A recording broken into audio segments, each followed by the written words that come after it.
Dans cette nouvelle vidéo, on va parler de gourmandise et on va le faire à travers un texte qui te permettra de tester ta compréhension orale. Dans cette vidéo, tu auras aussi l'occasion d'enrichir ton vocabulaire avec des expressions courantes et familières, des expressions comme avoir la dalle, croquer la vie à pleines dents, avoir l'eau à la bouche.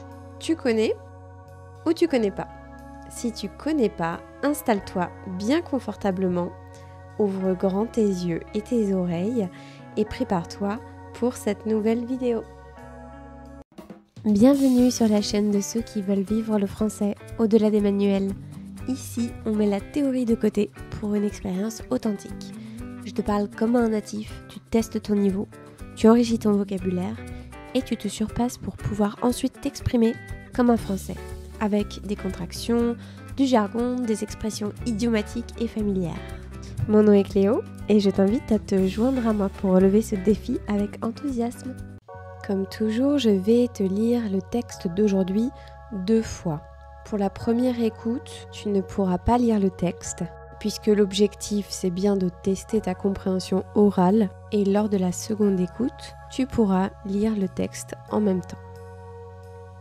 Si tu trouves que la première écoute est trop difficile, je te suggère d'aller directement à la deuxième écoute.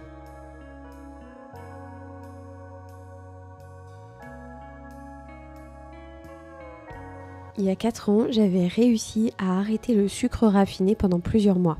Quand est-ce que j'ai replongé? Je te laisse deviner. À Noël évidemment. Je pensais que remettre mon régime en place après Noël serait du gâteau. Je me suis bien trompée. Je m'efforce de restreindre ma consommation de sucre raffiné, mais j'ai toujours pas réussi à dire stop définitivement. Qui n'a pas l'eau à la bouche devant un beau gâteau appétissant? Quand j'ai la dalle, faut pas que je me retrouve devant des sucreries. Je cède presque à tous les coups à la tentation. Je veille à ce que ma cuisine soit pleine d'aliments sains, mais quand je suis pas chez moi, je craque parfois, pour pas dire souvent. Cela dit, je baisse pas les bras. Ce qui me motive, c'est ma conviction que la bonne santé permet de mieux croquer la vie à pleines dents. Et on va passer aux contractions. J'ai lu le texte assez rapidement, en faisant comme si je parlais à des Français, sans prendre la peine de prononcer bien chaque mot, puisque le but était de te mettre en situation. Alors la première contraction que j'ai faite, c'est « et il y a 4 ans », au lieu de « il y a 4 ans ». La seconde, j'ai replongé, au lieu de « j'ai replongé ». Et puis plusieurs dans une même phrase, je pensais, remettre, je me suis, et serait, serait. Au lieu de dire je m'efforce, au lieu de dire je me trouve, j'ai même dit faut pas que je me trouve. Au lieu de dire je suis, c'est même prononcé comme ça, je suis. Au lieu de dire je craque, je craque. Au lieu de dire je ne baisse pas les bras, je baisse pas les bras. Au lieu de dire ce qui me motive, ce qui me motive. Et au lieu de dire ma conviction que la bonne santé, la bonne santé. Je rappelle que si tu souhaites améliorer ta prononciation, entraîne-toi plutôt à lire lentement et à bien articuler. Les explications sur les contractions ont simplement pour objectif que tu t'habitues à une manière de parler assez rapidement.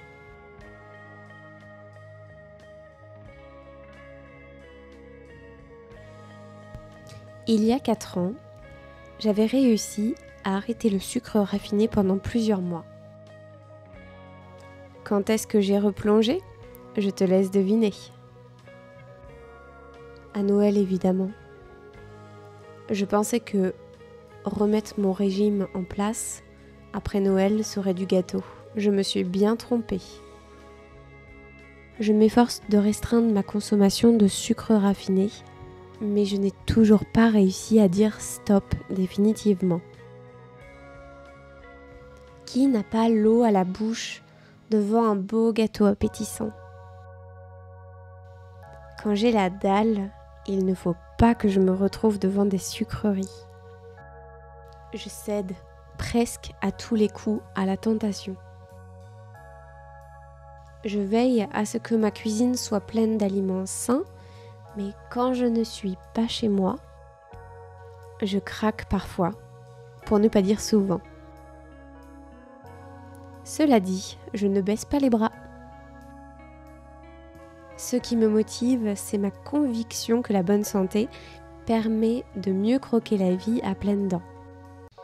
La première définition, ça va être celle de replonger. Replonger, c'est plonger de nouveau. Et dans le texte, ça signifie retourner dans une situation, dans une habitude considérée comme mauvaise. Par exemple, après avoir arrêté de fumer pendant des mois, si tu reprends la cigarette, tu peux dire « j'ai replongé ». Un exemple, donc l'exemple dans le texte, j'avais arrêté le sucre pendant plusieurs mois et finalement j'ai replongé à Noël.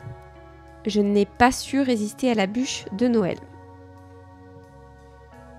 Ensuite, on avait l'expression c'est du gâteau, une expression familière pour dire que c'est très facile.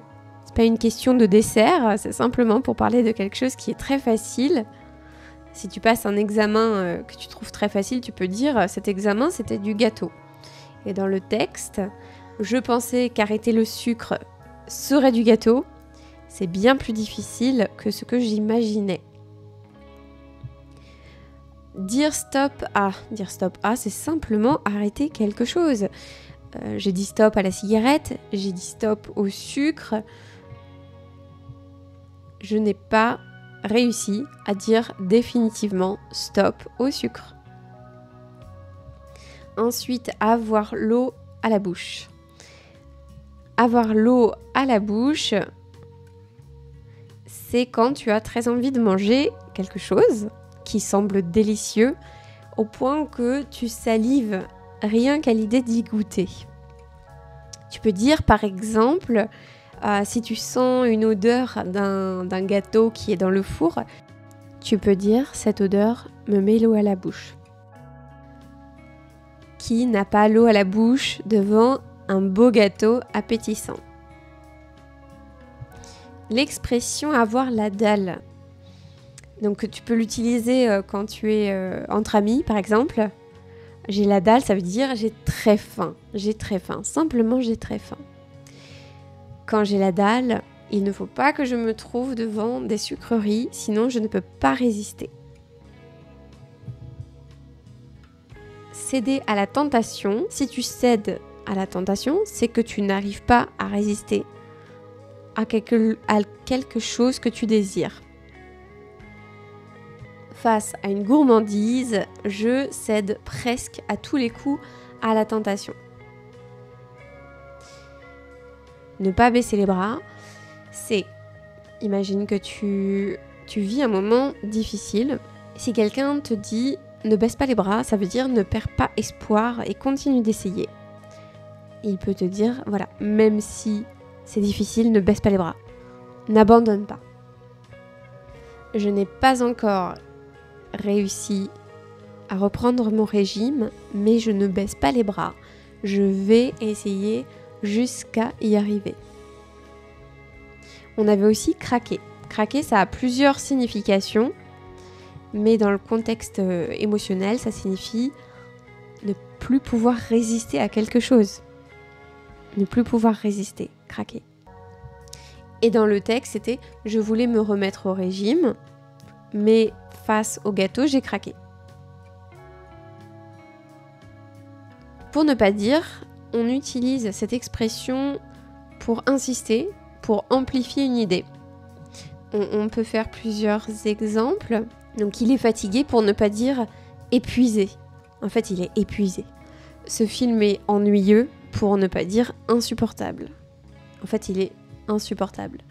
Et l'exemple ici, par rapport à notre contexte, c'est quand j'ai faim et qu'on me propose des gâteaux à grignoter, je craque parfois.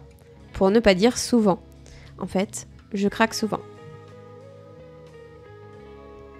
Croquer la vie à pleines dents, c'est vivre pleinement et intensément. Quand tu croques la vie à pleines dents, en général, c'est que tu es positif ou positive et que tu profites de chaque instant. pleinement. Léa a la joie de vivre, elle croque la vie à pleines dents. On va récapituler toutes ces expressions. On avait l'expression replonger, c'est du gâteau, dire stop à, avoir l'eau à la bouche, avoir la dalle, céder à la tentation, ne pas baisser les bras, craquer, pour ne pas dire croquer la vie à pleines dents. Et toi, quel est le plat qui te met le plus l'eau à la bouche? Tu peux répondre dans le chat.